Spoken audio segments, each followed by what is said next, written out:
Hello everyone, this is Mohit. This is Abhilasha. Welcome to our podcast. Talks on Purans with Mr. and Mrs. Rathi. So, before beginning this podcast, I would like to take a quick moment and thank our listeners for all the love that they have given us in the previous episode. हमारे previous episode ने पहले ही दिन में on Spotify 50 plays cross किए हैं and on YouTube में 200 views cross किए हैं. Yes, so इस प्यार के लिए आप सब listeners का बहुत बहुत धन्यवाद.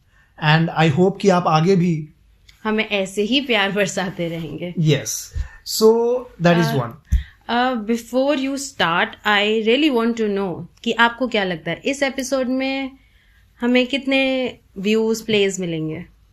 मुझे क्या लगता है वो तो मुझे नहीं पता, but yes I would request कि हमारे सारे लिसनर्स को कि अगर आपको हमारा कंटेंट, हमारा स्टाइल, हमारा कॉन्सेप्ट पसंद आया है, सो प्लीज़ इस एपिसोड को पहले एपिसोड से ज़्यादा प्यार दिखाइए, ज़्यादा से ज़्यादा शेयर कीजिए, सब्सक्राइब कीजिए, लाइक कीजिए.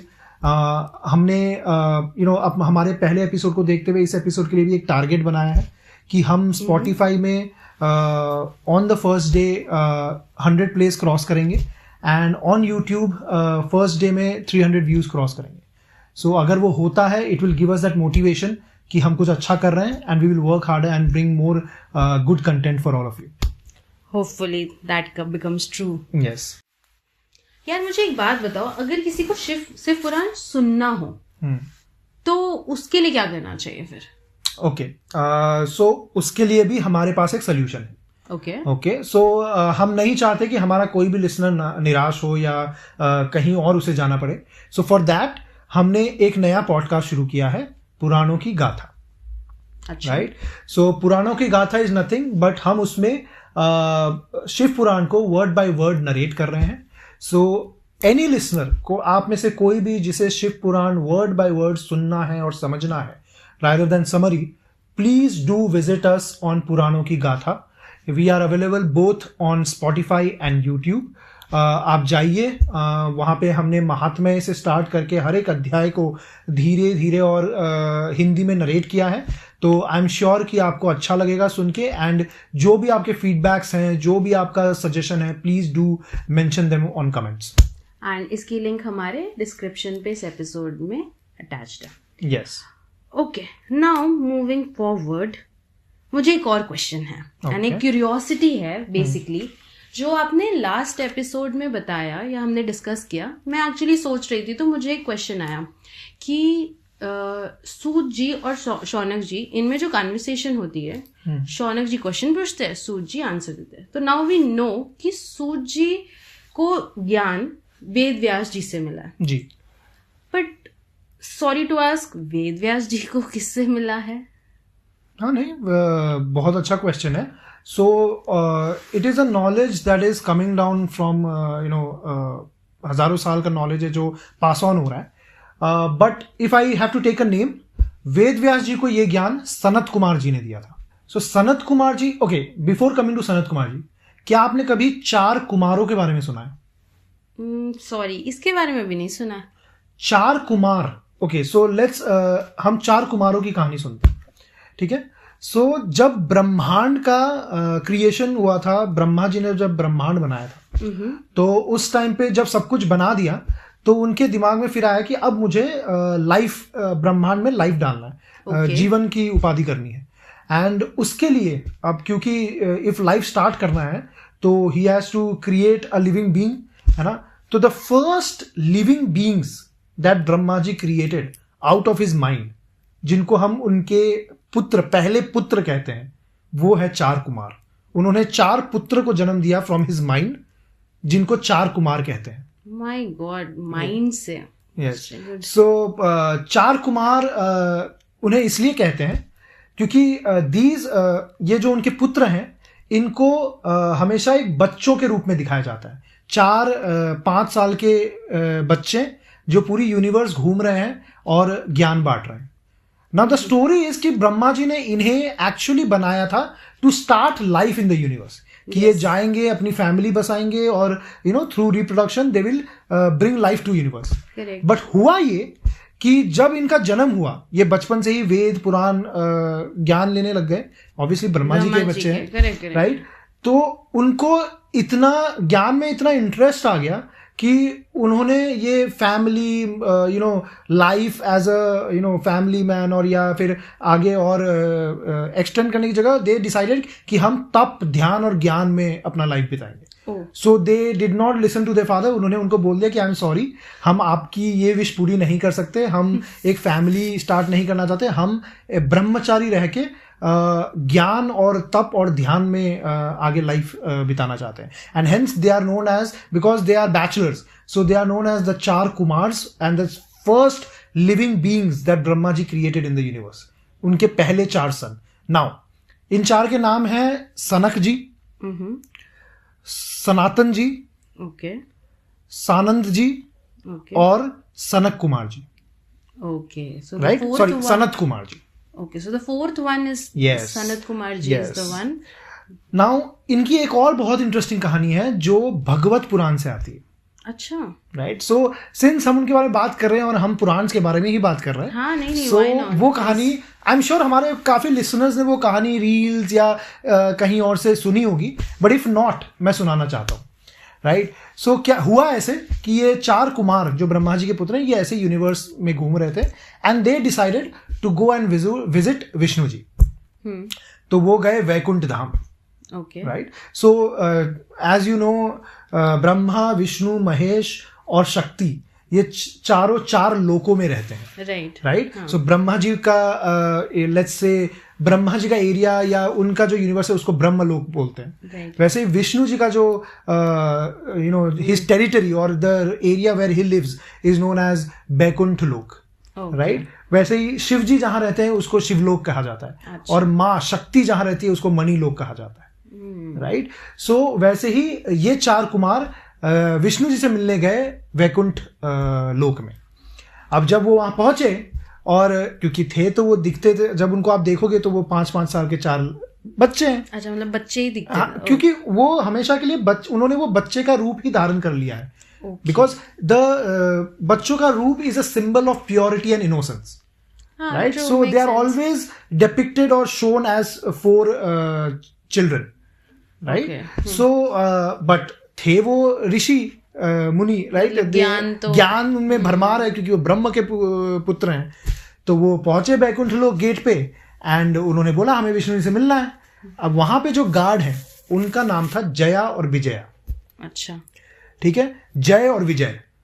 तो जय और विजय ने देखा कि ये 4 बच्चे आए विष्णु जी से मिलने. उन्होंने उस गार्ड ने उन्हें रोक दिया कि आप कहाँ जा रहे हो, आप नहीं जा सकते. बच्चा समझ के कि आप 4 बच्चे कहाँ जा रहे हो विष्णु जी से मिलने. और उनको आ गया गुस्सा गार्ड को, नहीं, बच्चों को. तो बच्चे बोलते हैं कि आपकी हिम्मत कैसे हुई कि आपने हमें रोक दिया, हम ब्रह्म के पुत्र हैं. और उन्होंने बोला कि आप विष्णु भगवान के बैकुंठ लोक के गार्ड हैं, इसलिए आप में घमंड आ गया है, तो हम आपका ये घमंड दूर करेंगे. तो वो 4 कुमारों ने उन गार्ड्स को श्राप दिया कि आपको पृथ्वी पर बार बार जन्म लेते रहना पड़ेगा.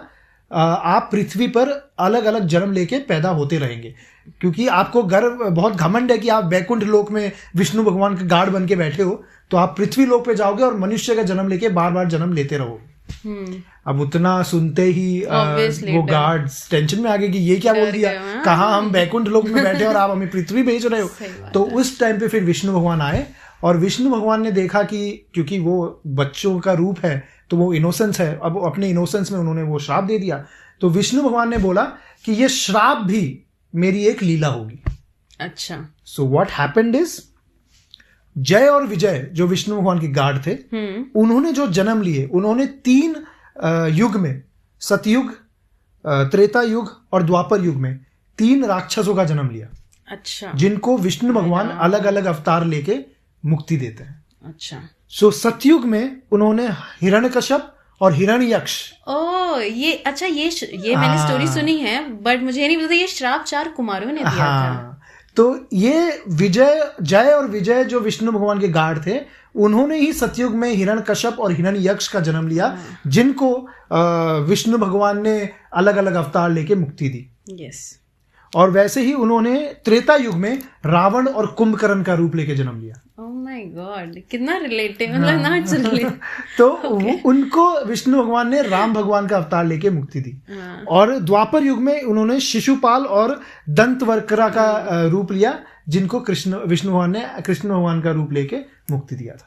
Nice, right. So this is a very famous story चार कुमारों का। करेक्ट, मतलब हाँ, ऐसे तो रिलेट हुआ कि पता है कि श्राप मिला है, बट ये चार कुमार ने दिया है, एंड ये स्पेशली ये चार कुमार ब्रह्मा जी के पुत्र हैं। They are the first living beings of the universe. Correct, ये नहीं पता था। नाइस। सो अब कमिंग बैक टू आप, हमारा जो क्वेश्चन था कि वेद व्यास जी को ज्ञान किसने दिया, तो वेद व्यास जी को ज्ञान दिया सनत कुमार जी ने। अब शिव पुराण का हिस्ट्री ये है कि शिव पुराण को सबसे पहले शिव जी ने बोला था अपने भक्तों को, अपने शिव गणों को, और वो ज्ञान ब्रह्मा जी के पास पहुंचा। ब्रह्मा जी ने वो ज्ञान फिर अपने पुत्रों को दिया। Now it's pretty much clear the hierarchy. And फिर वहां वो पुत्र जो थे उन्होंने जगह जगह अलग अलग ऋषियों को, जिनमें से एक वेद व्यास जी थे, जिनको ये ज्ञान दिया। Got it. एंड देन वेद व्यास जी ने इसे लिखा, अलग अलग वेदों को, पुराणों को, अलग अलग कहानियों को लिखा। एंड उन्होंने बड़े बड़े ऋषि जैसे शौनक जी हैं, सॉरी सूत जी हैं, इनको वो ज्ञान दिया। एंड सूत जी ने फिर अलग अलग ऋषियों को दिया, और शौनक जी जैसे गुरु टीचर्स हैं, उन्होंने अलग अलग स्टूडेंट्स को और आम जनता को ये ज्ञान दिया। Now makes sense. So that is how पुराणों की ज्ञान फ्लो कर रही है। समझा, इंटरेस्टिंग। ठीक है, सॉरी, अब आप बताओ आपने पढ़ा क्या है? ओके, क्या क्या पढ़ लिया? सो आज मैंने महात्म्य के 2 अध्याय कंप्लीट किए, पहला अध्याय और सेकंड अध्याय। Okay, right.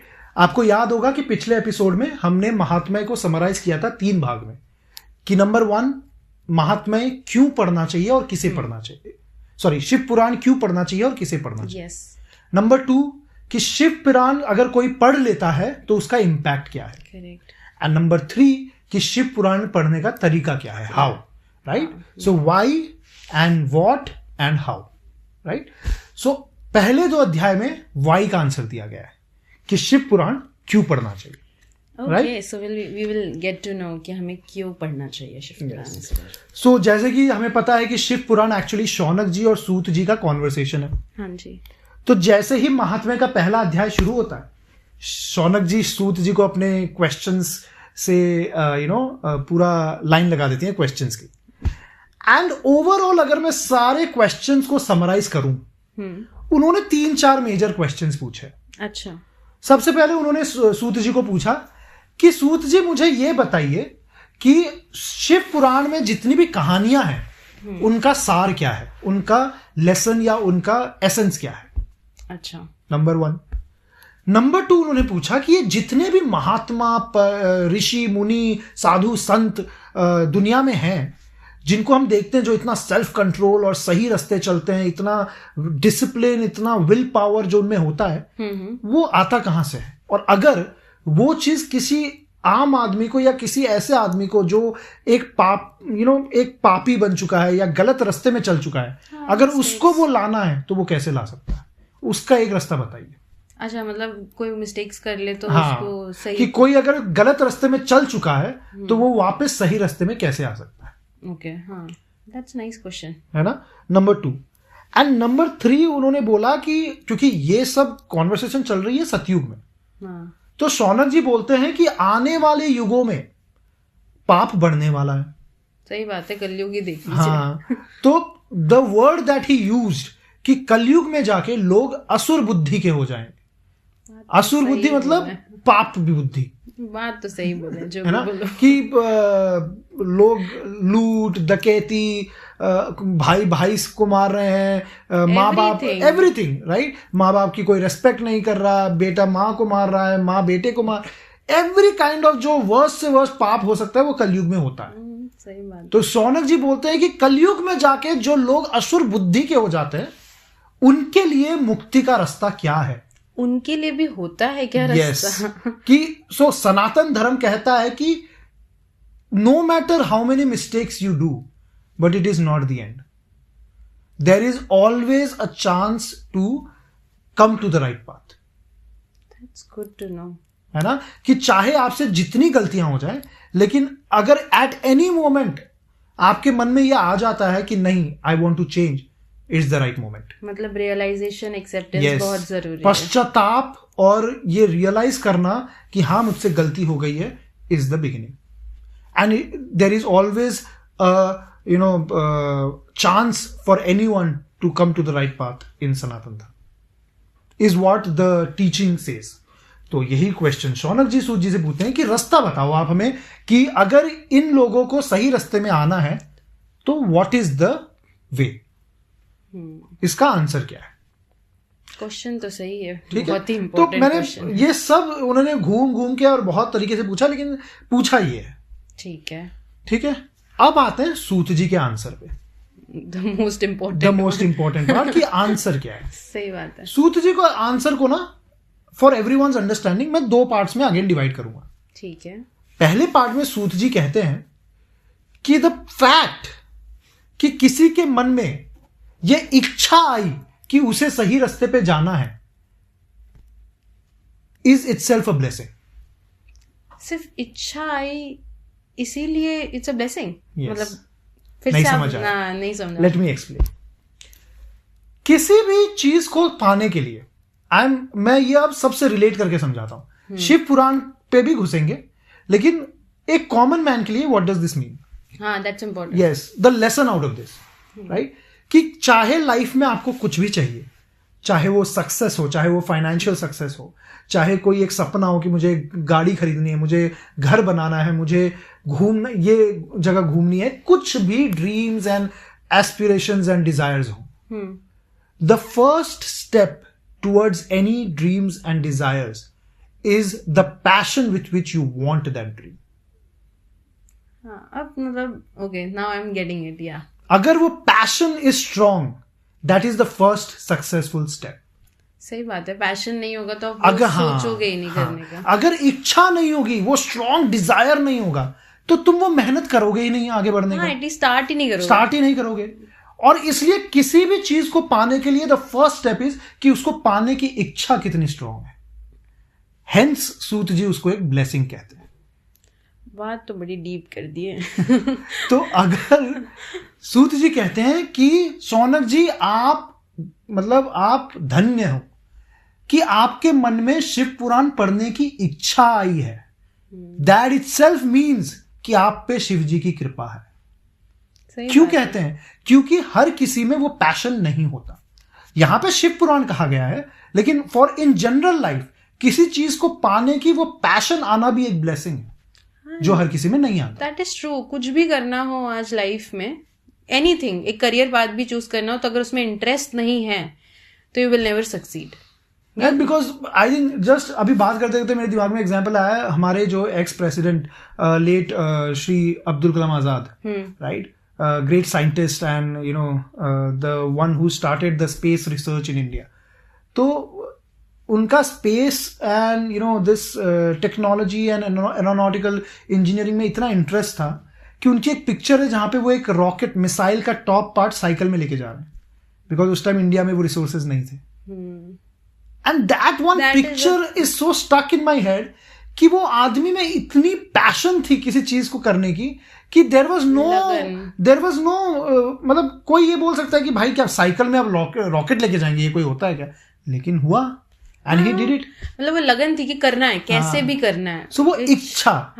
And that is the reason today we have ISRO and we have all the great things that ISRO is doing. True है ना. सो वही हमारे शिव पुराण में लिखा है, जहां पे सूत जी कहते हैं the first part that he says कि शौनक जी आपने ये प्रश्न पूछे, बट द फैक्ट कि आपके मन में ये प्रश्न आए और आपको वो सही रास्ते में चलने की इच्छा आई, शिव पुराण समझने की इच्छा आई, आप धन्य हो. आप पे शिव जी की कृपा ऑलरेडी है. सो हमारे ऑल द लिसनर्स जिनको शिव पुराण के बारे में जानने की इच्छा है, वो इसलिए हमें सुन रहे हैं. आई वॉन्ट टू से कि आप पे शिव जी की कृपा ऑलरेडी है. सही बात है. ये तो right. This is what I am not wrong in saying that. Right. Now the second part of his answer जो सूत जी कहते हैं, द सेकेंड पार्ट वो ये कहते हैं कि and it's a short answer that he gives, because again हमें summarise करना है। तो समरी में ये शॉर्ट आंसर वो कहते हैं कि इन सब क्वेश्चंस का आंसर शिव पुराण में है।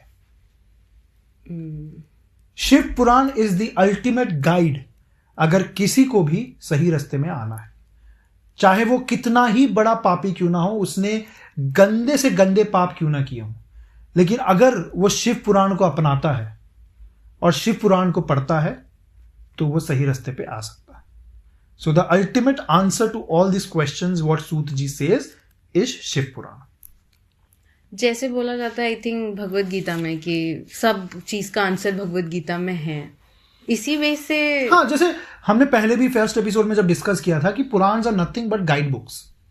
वेद पुराण हमारे जितने भी ग्रंथ हैं they are not story books, they are all guide books, they are study books. वैसे ही शिव पुराण भी एक अल्टीमेट गाइड बुक है। अगर आप शिव पुराण को डेली पढ़ रहे हो तो it will show you the right path, it will bring you to the right path, is what Suta ji कहते हैं। Hats off to Sanatan Dharma and Shiv Mahashiv Puran, because इतनी गलतियां करने के बाद भी अगर सुधरने का मौका मिल रहा है, दैट्स हाँ, तो that is what he says, right. अब सो आगे जब मैं ये आगे और मैं जब मैं बढ़ा और मैंने दोनों अध्याय जब और पढ़े और पूरा खत्म किया, तो नेक्स्ट उसमें जो आता है इज सूत जी शिव पुराण के डिवीजन को समझाते हैं कि शिव पुराण में अलग अलग कितने पार्ट्स हैं, शिव पुराण किन पार्ट से बनाया है। अच्छा, ओवरऑल शिव पुराण, ओवरऑल शिव पुराण को कितने पार्ट्स में डिवाइड किया गया है। अच्छा, and this parts are known as samhitas, chapters, right. So Shiv Puran total 24,000 श्लोकों से बनाया गया है। ठीक है, राइट। अब श्लोक क्या है? श्लोक आर बेसिकली फ्रेजेस, 24,000 फ्रेजेस में each phrase is a story, मतलब इज अ स्टेटमेंट और इज अ पैराग्राफ और समथिंग लाइक। संस्कृत में जो फ्रेजेस होते हैं उसको श्लोक कहा जाता है, राइट। फॉर एग्जाम्पल सर्व मंगल मांगल्य शिवे सर्वार्थ साधिके शरण त्र्यंबके गौरी नारायणी नमोस्तुते, ये एक श्लोक है, एक कंप्लीट श्लोक है। तो वैसे ही 24,000 श्लोकों से शिव पुराण बनाया गया है, ठीक है, राइट। एंड उन 24,000 श्लोकों को 7 संहिताओं में डिवाइड किया गया है। एंड ये 7 संहिताज आर अलग अलग चैप्टर्स इन शिव पुराण, ठीक है। सो सबसे पहली संहिता है विद्येश्वर संहिता। अच्छा, अब विद्येश्वर संहिता में सबसे पहली चीज जो बताई गई है that is origin and glory of Shivling, कि शिवलिंग की उत्पत्ति कहां से हुई और उसकी महिमा क्या है, शिवलिंग को पूजने की महिमा क्या है। अच्छा, राइट। उसके बाद सबसे इंटरेस्टिंग चीज जो हमें विद्येश्वर संहिता में जानने को मिलती है इज द पंचाक्षरी मंत्र। एंड व्हाट इज द पंचाक्षरी मंत्र? What is this? पंचाक्षरी मंत्र इज नथिंग बट ओम नमः शिवाय। ओह, ओके, उसको ये मंत्र बोलते हैं। अच्छा, सो पंचाक्षरी ओम नमः शिवाय को पंचाक्षरी मंत्र बोलते हैं। अच्छा। 5 अक्षरों से बना हुआ मंत्र ओम नमः शिवाय, 5 अक्षरों से बना हुआ मंत्र पंचाक्षरी मंत्र। सो ओम नमः शिवाय का ओरिजिन, उसका पावर, उसका इंपैक्ट सब विद्येश्वर संहिता में समझाया गया है। अच्छा। Then the second is Rudra Samhita. Rudra Samhita is the longest chapter in Shiv Puran, longest samhita, ठीक है। इसमें शिव के तांडव के बारे में बताया गया है एंड शिव के तांडव से ओरिजिन ऑफ द यूनिवर्स के बारे में बताया गया है। अच्छा, कि यूनिवर्स कैसे बनती है, कैसे डिस्ट्रॉय होती है, द एंटायर साइकिल जिसको हम शिव तांडव के नाम से जानते हैं, उसकी पूरी महिमा बताई गई है। अच्छा। उसके बाद ब्रह्मा विष्णु की कहानी, मतलब ब्रह्मा विष्णु और महेश की जो कहानी है, त्रिदेव की जो कहानी है, वो रुद्र संहिता में समझाई गई है। Okay, right. उसके बाद Shiva family, there are many stories with different lessons. ये स्टोरीज शिव फैमिली के रिलेटेड है, ये स्टोरीज शिव और शक्ति के रिलेटेड है। काफी चीजें कवर हुई है, hence the longest samhita. Make sense. Yeah so Rudra Samhita is the longest samhita. Then we come to Satarudra Samhita. Satarudra Samhita में again different types of Shivling and अलग अलग टाइप्स ऑफ शिवलिंग को किसे पूजना चाहिए, किस आदमी कोई भी इंसान अगर किस इंटेंशन से किसी शिवलिंग को पूजता है तो उसको वो फल मिलता है, वो सब समझाया गया है। जैसे शिवलिंग बहुत तरीके के होते हैं, चांदी के, सोने के, हीरे के, पत्थर के, बालू के, हर किस्म किस्म के शिवलिंग बनाए जाते हैं। अच्छा, तो कौन से इंसान को किस तरीके का शिवलिंग पूजना चाहिए? अगर मुझे धन कमाना है तो मुझे किस तरीके का शिवलिंग पूजना चाहिए? अगर मुझे भक्ति कमानी है, अगर मुझे लेट्स से तंत्र मंत्र कमाना है तो मैं किस तरीके का शिवलिंग पूजूंगा? Everything is described. Okay, this is interesting. Right. And also Satarudra Samhita में शिव के भैरव अवतार का डिस्क्रिप्शन दिया गया है। Okay, right. Then we come to Koti Rudra संहिता, जो चौथा संहिता है। कोटि रुद्र संहिता में शिव के अलग अलग अवतारों के बारे में बताया गया है। अच्छा, right. Then we come to Uma Samhita. Uma Samhita is totally dedicated to मां पार्वती। अच्छा, उसमें पार्वती जी के तप, ध्यान। So Parvati ji is as actually a symbol of तपस्या और ध्यान, क्योंकि जो तपस्या करके उन्होंने शिव जी को पाया है, it is said to be the hardest तपस्या that anyone has done till now in history. okay. So Parvati Shakti is a symbol of sacrifice and तप and ध्यान। So वो स्टोरीज इसमें बताई गई है। एंड फाइनली शिव भगवान और पार्वती जी की शादी, जो इतने वीडियोस एंड गानों में हम सुनते हैं, हाँ। वो बारात, वो कैसे आए, उनकी पूरी कहानी उमा संहिता में बताई गई है कि शिव जी के बारात में कौन कौन आया था, कैसे क्या क्या रिचुअल्स हुए थे, पार्वती जी के परिवार से क्या हुआ था, पूरी कहानियां।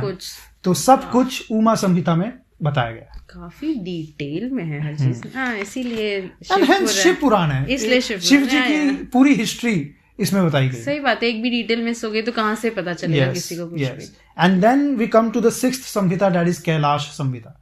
कैलाश संहिता में शिव जी के कैलाश पर्वत का जीवन बताया गया। कैलाश पर्वत में शिव जी का जो जीवन है वो डिस्क्राइब किया गया। And then finally the last Samhita, that is Vayaviya Samhita. Now Vayaviya Samhita is the final, and उसमें चीजें जो बताई गई हैं वो भी फाइनल है, दैट शिव ही सत्य है। हर चीज, every element is the origin is Shiv, and every elements final destination is Shiv. The origin and the final destination Shiv ही है। नहीं, एंड द क्रोनोलॉजी एंड जिस वे से डिवाइड किया है, मतलब हर एक लाइफ, मतलब शिव जी के लाइफ के पार्ट्स में ऐसे सब कुछ बताया। उनके कैलाश का जीवन, उनके और माँ पार्वती के जी का मिलन, उनकी शादी, उससे रिलेटेड जितनी भी कहानियां हैं, सब कुछ। उसके बाद ब्रह्मा विष्णु महेश की जो कहानियां हैं कि उनकी ओरिजिन कहाँ से हुई, इन तीनों की क्या कहानी है, सब कुछ। यार बट एक क्वेश्चन या एक वो हो गया, मेरे को कंसर्न हो गया। बताओ। काफी बड़ी हो गई। Like Shiv Puran is very big now, हजारों साल का हिस्ट्री है। Correct, it's very big. तो it's good it is in detail, but the problem और द कंसर्न इज कि इतनी भागदौड़ वाली जिंदगी में इतनी बड़ी शिव पुराण पढ़ने का एक्चुअली टाइम नहीं मिलता है। यार तू मुझे एक बात बता, तू शौनक जी के साथ वहां साइड में तो नहीं खड़ी थी? क्योंकि उन्होंने भी यही क्वेश्चन पूछा। उन्होंने सूत जी को बोला कि सूत जी आपने बता तो दिया, लेकिन इसको कैसे पढ़े, मतलब कितनी बार पढ़ना चाहिए शिव पुराण को, मतलब डेली 2 घंटे 3 घंटे 4 घंटे 5 पढ़े कितनी बार, और एक बार पढ़ने से हो जाएगा कि बार बार पढ़ना पड़ेगा? शौनक जी ने भी यही पूछा। ठीक है, शौनक जी के टाइम पे तो भी शायद टाइम की उतनी कमी नहीं होगी जितनी अभी कमी है। Maybe I am wrong, but अभी तो बहुत कमी है। तो क्या बोले वैसे सूत जी? सूत जी क्या बोले उससे पहले मैं आपने जो अभी बोला उस पे आना चाहता हूँ। अच्छा ठीक है, कि टाइम की कमी है। आई थिंक टाइम नहीं, इंटेंशन की कमी है। इंटेंशन अगर हो तो आप किसी चीज के लिए भी टाइम निकाल सकते हो, लेकिन अगर इंटेंशन ना हो तो टाइम भरमार हो लेकिन आपसे कुछ होगा नहीं। सो आई थिंक टाइम से ज्यादा इंटेंशन की कमी है। वो तो बोले कि इच्छा होना जरूरी है।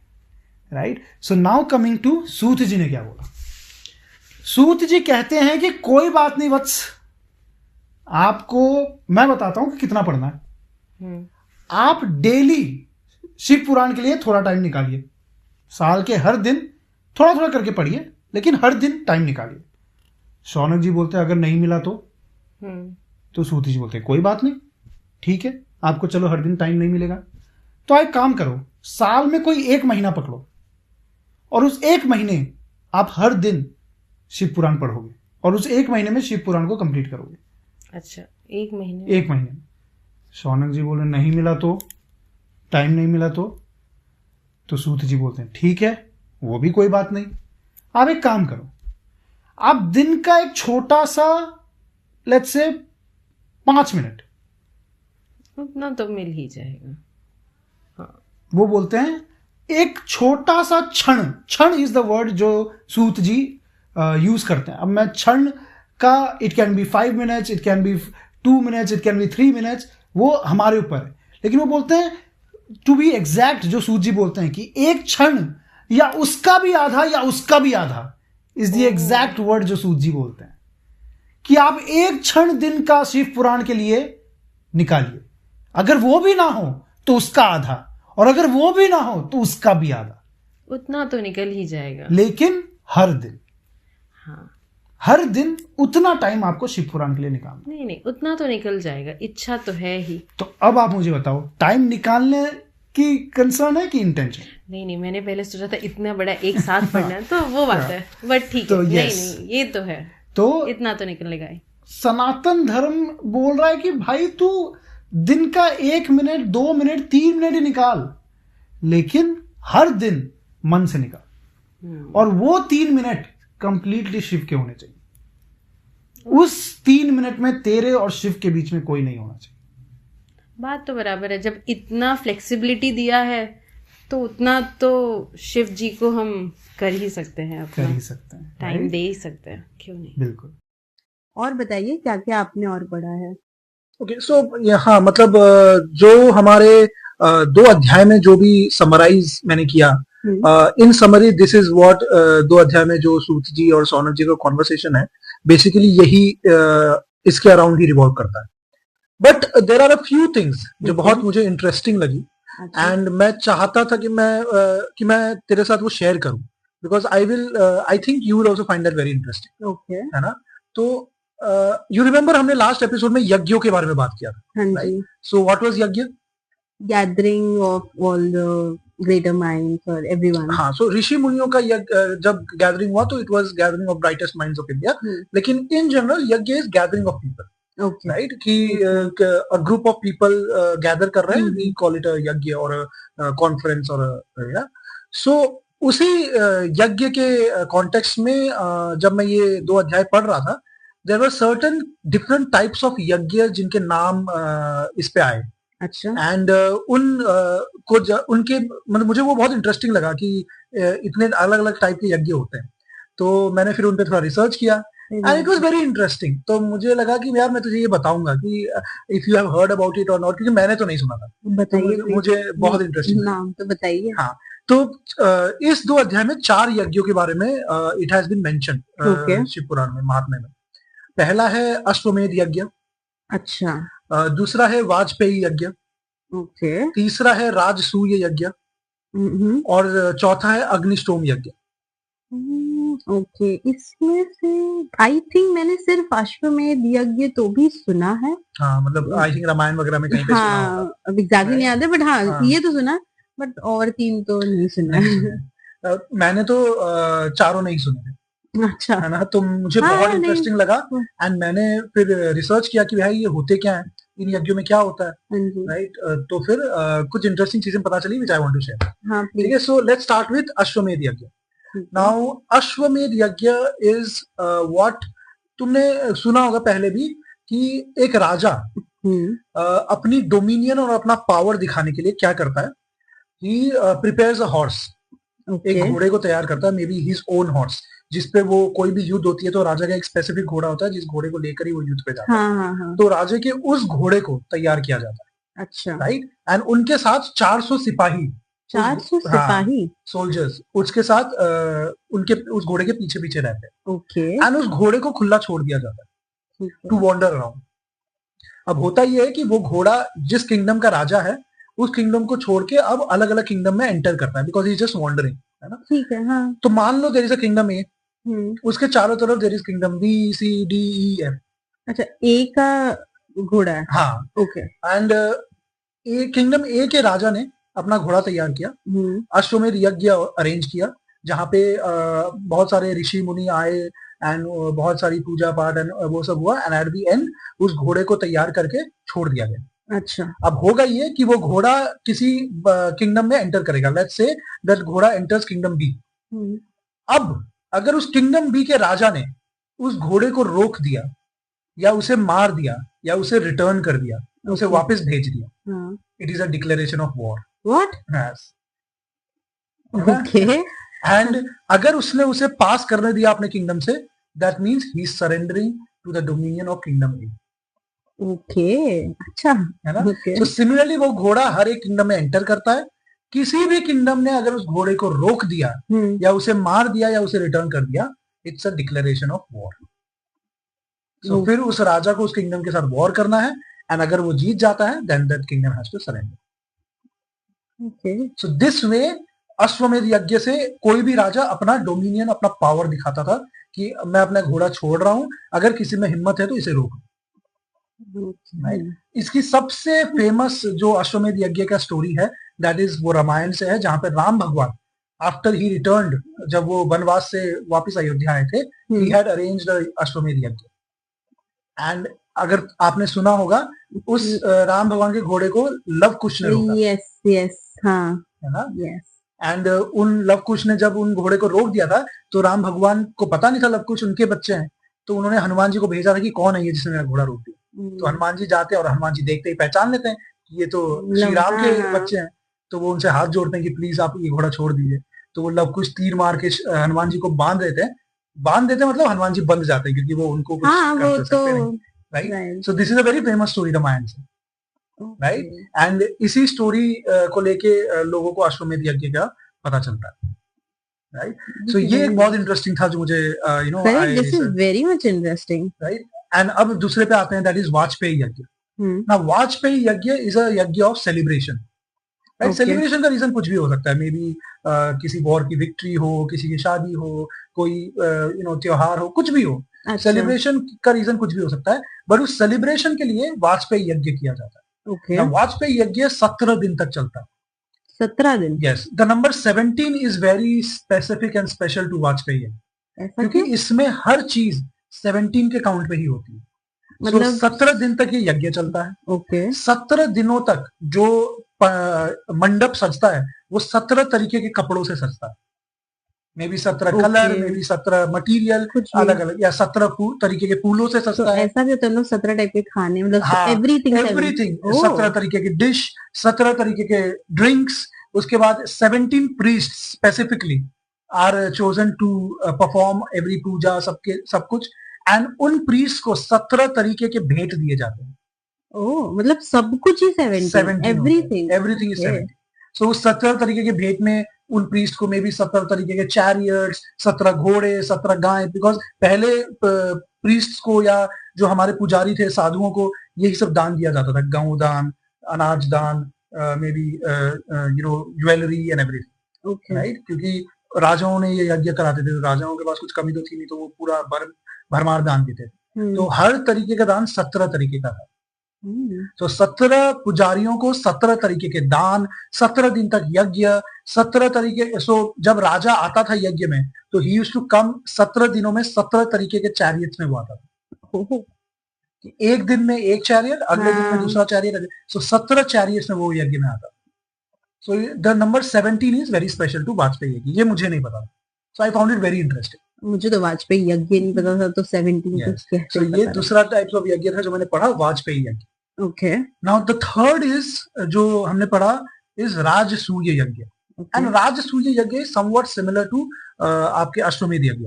क्योंकि अश्वमेध यज्ञ में घोड़ा is a main very important part of अश्वमेध यज्ञ। उसमें भी वॉर और सरेंडर ही है क्या? तो राजसूय यज्ञ में घोड़ा नहीं होता, बट राजसूय यज्ञ में again the king actually arranges a ceremony जहां पे उस किंग को king of all Kings announce किया जाता है। अच्छा, और राइट कैसे होता है? मतलब तो एक सेरेमनी अरेंज होता है जहां पे हर आसपास के सारे राज्यों से सभी राजाओं को आमंत्रित किया जाता है। एंड अगर वो वहां पे आ रहे हैं उसका मतलब है they have surrender to the king. अच्छा, नहीं आ रहे अगर वो नहीं आ रहे हैं then it's a declaration of war. और राजसूय यज्ञ में जो राजा उसको अरेंज कर रहा है, he is declaring himself the king of all lands. तो अगर किसी किंग ने उनका इनविटेशन डिक्लाइन कर दिया, it's a declaration of war. मतलब पीसफुली सरेंडर हो या yes. तो आप फिर वॉर करो and maybe you win और you lose and then surrender.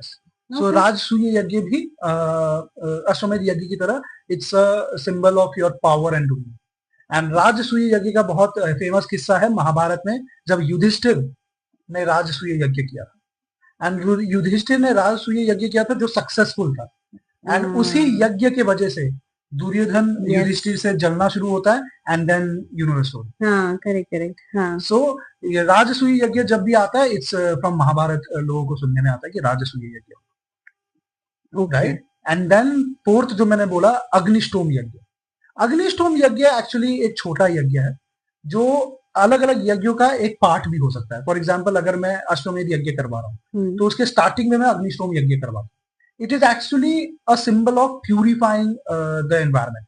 अग्निष्टोम यज्ञ में अग्नि भगवान जो हवन होता है उसमें अग्नि को हम प्रसन्न करने के लिए, ताकि वो हमारे चारों तरफ एक पॉजिटिव एनर्जी बनाए रखे, हम अग्नि को अलग अलग चीजें अर्पित करते हैं। इज इट हर यज्ञ के पहले ये यज्ञ? या सो इट्स नॉट नेसेसरी कि हर यज्ञ के पहले ये यज्ञ हो, बट ऐसा रिचुअल था कि हर यज्ञ के पहले एक अग्निष्टोम यज्ञ किया जाता है। Kind of a prerequisite. Yes, a prerequisite, जहाँ पे अग्नि भगवान को प्रसन्न करने के लिए अलग अलग चीजें, अलग अलग भेंट उन्हें हवन में अर्पित किया करते थे। And it the symbol, the reason was कि वो अग्नि से पूरा एनवायरनमेंट, पूरा एनर्जी ऑफ द एंटायर जो मेन यज्ञ अरेंज हुआ है वो प्यूरिफाई।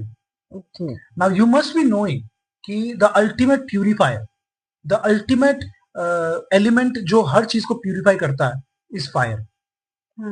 ठीक है, क्योंकि अग्नि हर चीज को प्यूरिफाई करती है, चाहे कोई कितना भी अनप्योर हो या मिक्सचर हो या let's say it's not a pure element, उसको अगर हम अग्नि में अर्पित करते हैं वो प्योर बन जाता है। Because Agni destroys all the unpure elements that is mixed.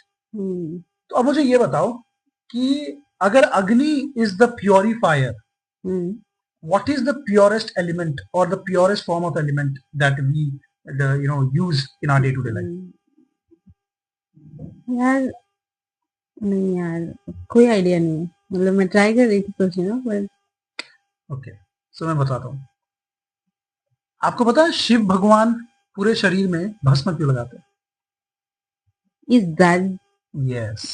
So भस्म is a symbol of ultimate purity. क्योंकि हर चीज प्यूरिफाई होने के बाद भस्म बन जाती है, इसलिए भस्म सिंबलाइजेस त्याग, सैक्रिफाइस एंड मोह माया से अपने आप को त्यागना। तो जब शिव भगवान अपने शरीर में भस्म लगा रहे हैं, क्योंकि लोग बाकी भगवानों को आप देखेंगे वो क्या लगाते हैं, ज्वेलरीज, क्राउन, हीरे मोती एंड एवरीथिंग, लेकिन शिव भगवान एक ऐसे देव हैं, इसलिए उन्हें महादेव कहा जाता है, जो अपने आप को भस्म से सजाते हैं। द रीजन इज कि उनके लिए उससे ज्यादा मूल्यवान चीज कुछ नहीं है, because that is the purest thing. So that symbolizes कि उन्होंने सब मोह माया त्याग दिया। For him that element, the purest form of element is the most precious thing in the universe. Hence Aghori जो सब कुछ त्याग देते हैं वो भी अपने शरीर में भस्म लगा के घूमते हैं। हाँ, ये तो है, राइट। सो हेंस भस्म is the symbol of purity and त्याग एंड अपने आप को ये मोह माया मटीरियलिस्टिक वर्ल्ड से अलग कर दें। This is getting really interesting कि like everything has a logic. Like अब मेरे को ऑब्वियसली देखे हैं अघोरी लोग भस्म सब लगाते हैं, क्यों लगाते हैं, उसका एक्चुअल रीजन क्या है या उसका एक्चुअल मीनिंग क्या है, बेसिकली उसके बारे में एकदम ही आइडिया नहीं था। That's really interesting. सो जब मैंने भी पढ़ा तो मुझे लगा वो ये तो मतलब एकदम मजा ही आ गया सुन के। अब जब तुम सोचते हो, जब तुम समझते हो कि हाँ भस्म इसलिए लगाया जाता है, देन यू अंडरस्टैंड कि नहीं, हाँ there is a logic. Correct. हाँ, अब थोड़ा सिंबल, हाँ अब समझ में आएगा कि हाँ ठीक है, ये यूज हो रहा है, इसका मतलब ये होता है। That's good, nice. और भी कुछ पढ़ा था क्या आपने? नहीं, I think this is what interesting facts जो मुझे पता चले and I wanted to share with you. अभी मैं जब सुन रही थी आपकी सारी बातें, मुझे ना आपने एक चीज बोली, या आई वुड से सूद जी ने एक चीज बोली कि आप महाशिव पुराण पढ़िए एंड उसके बाद आपके सारे पाप धुल जाएंगे। लाइक मैं, और वो भी कुछ क्षण, इट इज नॉट कि बहुत स्ट्रिक्ट है, क्षण। अगर मैं 2 से 3 लाइन हर दिन पढ़ूं एक टाइम पे स्पेसिफिक, तो क्या मेरे सारे पाप धुले? मतलब इतना इजी होता है क्या? आई थिंक ये question, if I am not wrong, जो भी ये सुन रहा है या जो भी जिसने भी इसे सुना होगा, वो सबके मन में आएगा कि यार इतना इजी थोड़ी होता है कि मैं पाप पे पाप करते जाऊं एंड मैं डेली बस 2 मिनट शिव पुराण के 3 लाइन पढ़ लूं और मेरे सारे पाप धुल जाएंगे। वही फिर तो मैं पाप पे पाप करते रहूंगा और डेली 2 लाइन पढ़ते भी रहूंगा। हाँ वही, right? वो तो थॉट प्रोसेस ही अलग हो जाएगा। या you are not wrong to think this, right? ये क्वेश्चन तो आई एम श्योर हर किसी के मन में आया होगा कि यार कुछ भी बोलते हैं, इतना इजी थोड़ी होता है। हाँ, मतलब वही मैं तो सुनी। हाँ, और मैं ऐसे थी, इतना इजी है कि सिर्फ 3 मतलब थोड़ी देर पढ़ो और हो जाएगा। Okay, so let's do one thing, एक डील करते हैं। ठीक है, इसका जवाब मैं दूंगा आपको एंड काफी इंटरेस्टिंगली दूंगा, बट बिफोर दैट मैं चाहता हूं कि हमारी ऑडियंस भी इस पे सोचे। हाँ, एंड उनको क्या लगता है, उनके भी is it really so easy, और वो अपने व्यूज हमें कमेंट्स पे बताएं। आपको क्या लगता है कि क्या एक्चुअली इतना इजी है कि पाप पे पाप करते रहो एंड हर दिन 2 लाइन शिव पुराण पढ़ लो तो सारे पाप धुल जाएंगे? मतलब क्या ऐसा हो सकता है? Do you think it's possible?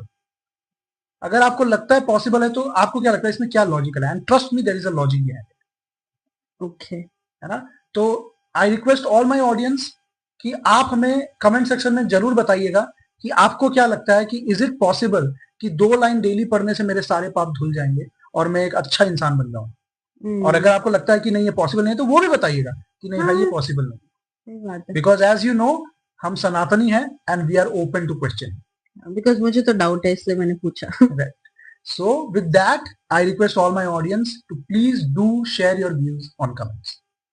ठीक है, सो इसके साथ we come to the end of this episode. I think हमने काफी चीजें डिस्कस की। नो, दैट्स ट्रू, हम लोग ने काफी कुछ समझा, स्पेशली अभी तो यज्ञ, मतलब अगर लास्ट जाए तो यज्ञ क्या होते हैं, इतने टाइप्स ऑफ यज्ञ है, उसके पहले इच्छा कितनी इम्पोर्टेंट होती है हर एक चीज के लिए, बहुत चीज, एंड स्पेशली कितने टाइप के, मतलब पूरा division of the chapters and everything. So काफी कुछ समझ में आया है। Yes. So I would request my audience कि do share कि आपको पूरे एपिसोड में सबसे इंटरेस्टिंग बात क्या लगी, प्लीज हमें जरूर बताइएगा। एंड अगर आपको हमारा कंटेंट पसंद आया, please do like, share, subscribe. And once more I would like to say, अगर आपको Shiva Purana word to word सुनना है, please do visit our another podcast पुराणों की गाथा। Thank you. एंड ऐसे ही प्लीज प्यार बरसाते रहिएगा, हमें बहुत मोटिवेशन मिलेगा। Thank you. Thank you.